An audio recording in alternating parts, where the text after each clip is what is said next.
Assalamualaikum warahmatullahi wabarakatuh. Nama saya Azril Afiq bin Anwar. Nombor matrik saya 23 DIB 20F1003. Sekarang saya akan membuat pembentangan berkenaan dengan laporan latihan industri saya di Prinsipal Seremban 2. Sekarang kita akan masuk pada isi kandungan. Antara kandungan yang terkandung di dalam slide ini adalah yang pertama, pengenalan, latar belakang prinsipal, laporan teknikal, kesimpulan dan juga cadangan. Seterusnya adalah pengenalan berkenaan dengan prinsipal. Yang pertama, Prinsipal Asset Management Berhad telah ditubuhkan pada 13 Jun 1994 di Malaysia dan kini turut bertapak di Indonesia, Thailand dan juga Singapura. Prinsipal Asset Management Berhad merupakan financial group yang mana salah satu daripada ahli Fortune 500 dan perkhidmatan kewangan global yang tersenarai di Nasdaq. Di dalam prinsipal ini, kami membantu para pelanggan kami tidak kira apa jua jumlah pendapatan dan portfolio mereka dalam merancang kewangan mereka demi masa depan yang lebih selesa. Sekarang kita akan masuk pada objektif latihan industri. Terdapat banyak objektif yang harus dicapai oleh semua pelajar yang menjalani latihan industri. Antaranya, supaya pelajar dapat membiasakan diri mereka kepada suasana alam pekerjaan yang sebenar. Selain itu, dengan menjalani latihan industri, pelajar dapat meluaskan lagi pengetahuan teknikal dan kemahiran pelajar dalam bidang yang diceburi.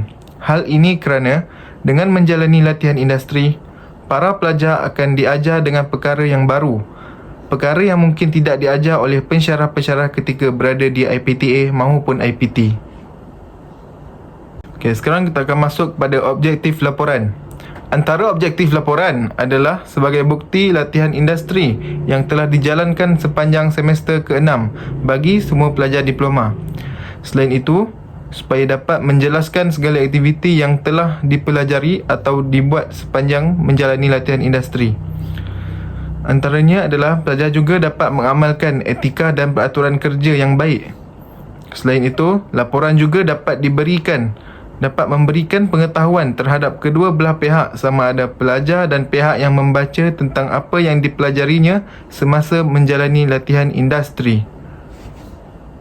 Seterusnya kita akan masuk pada latar belakang prinsipal. Yang pertama sekali, tahun lepas kami berkongsi Prinsipal Financial Group meningkatkan pegangan pemilikannya dalam CIMB Principal Asset Management Berhad dari 40% sehingga 60%. Kami kini teruja untuk dikenali sebagai prinsipal.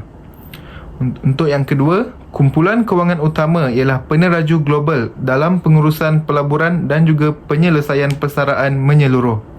Kami juga di sini merupakan salah satu daripada 5 penyedia terbaik dalam pengurusan dan penyelesaian pelaburan Islam secara global. Kami juga menawarkan kumpulan luas butik pelaburan khusus, set kelas aset yang pelbagai dan juga penyelesaian kewangan yang berkomprehensif. Untuk slide seterusnya adalah carta organisasi. Untuk pertama sekali adalah Puan Nurriza binti Aziz yang merupakan Group Agency Manager iaitu GAM di dalam agensi Premier Wealth Advisor ini. Manakala terdapat 12 agensi manager yang berada di Premier Wealth Advisor ini. Slide seterusnya kita akan pergi kepada laporan teknikal. Seterusnya merupakan antara contoh latihan teknikal yang saya pelajari di Prinsipal Seremban 2 ini.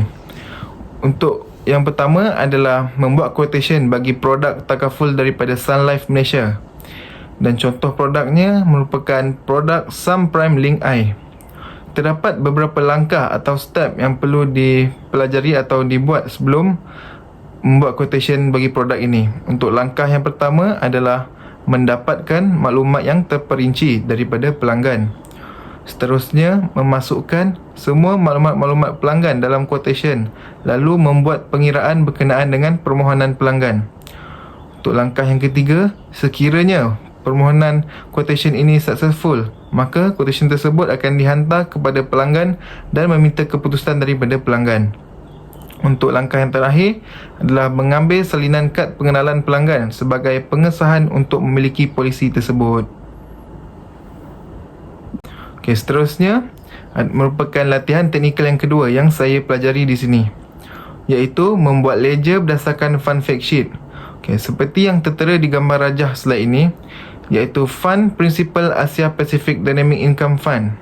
Terdapat beberapa langkah untuk membuat ledger berdasarkan fund ini. Okey, untuk langkah yang pertama adalah membuka fund fact sheet berkaitan fund yang dipilih di aplikasi Google.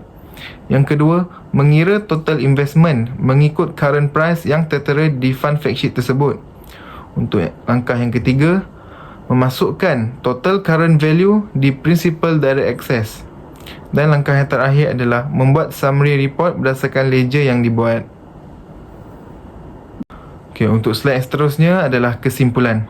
Akhir kata, program latihan industri ini merupakan satu program yang banyak memberi manfaat serta pendedahan dan pengenalan kepada pelajar berkaitan dengan pelbagai aspek dalam bidang yang dipelajarinya di Politeknik dan memberi peranan bekerja dalam sesebuah syarikat. Kementerian Pengajian Tinggi Malaysia KPT telah menetapkan semua pelajar Politeknik untuk menjalani latihan industri sebagai syarat sebelum menerima sijil diploma itu. Selain itu, program ini juga dapat mengimbangkan pengetahuan serta menambahkan ilmu pengetahuan setiap pelajar, bukan sahaja berkemampuan dari segi amali, malah ia adalah suasana yang berbeza di mana pelajar perlu lebih berdisiplin, bertanggungjawab, amanah dan berprofesional dalam segala hal yang dilakukan. Semasa menjalani latihan industri ini, para pelajar telah didedahkan kepada suasana pekerjaan yang sebenar di mana mereka telah ditempatkan bersama-sama mereka yang telah lama berkecimpung di dalam dunia pekerjaan ini. Hal ini sedikit sebanyak akan memberi pengalaman yang amat berharga buat pelajar itu sendiri. Okey, untuk slide seterusnya kita akan masuk kepada cadangan, iaitu terbahagi kepada dua. Yang pertama, cadangan kepada Politeknik. Untuk yang kedua adalah cadangan kepada syarikat. Okey, bagi cadangan kepada Politeknik, memberikan pendedahan yang luas dan menyediakan dokumen-dokumen yang lengkap sama ada sebelum, semasa dan juga selepas latihan industri ini, supaya pelajar dapat membuat persiapan yang teratur untuk menyediakan dokumen-dokumen tersebut, yang mana terdapat di antara pelajar yang terlepas beberapa dokumen dalam penyediaan ini kerana mereka tidak menyedarinya akan keberadaan dokumen tersebut. Untuk cadangan kepada syarikat pula adalah pihak agensi hendaklah menjalankan promosi di semua institusi pengajian tinggi untuk memperkenalkan agensi mereka dan membuka peluang lebih ramai pelajar untuk menjalani latihan di industri tersebut. Hal ini sekaligus dapat meningkatkan nama sebagai agensi yang berkualiti tinggi buat orang ramai di luar sana. Okey, sekian sahaja daripada saya, Azril Afiq bin Anwar. Sekian, terima kasih.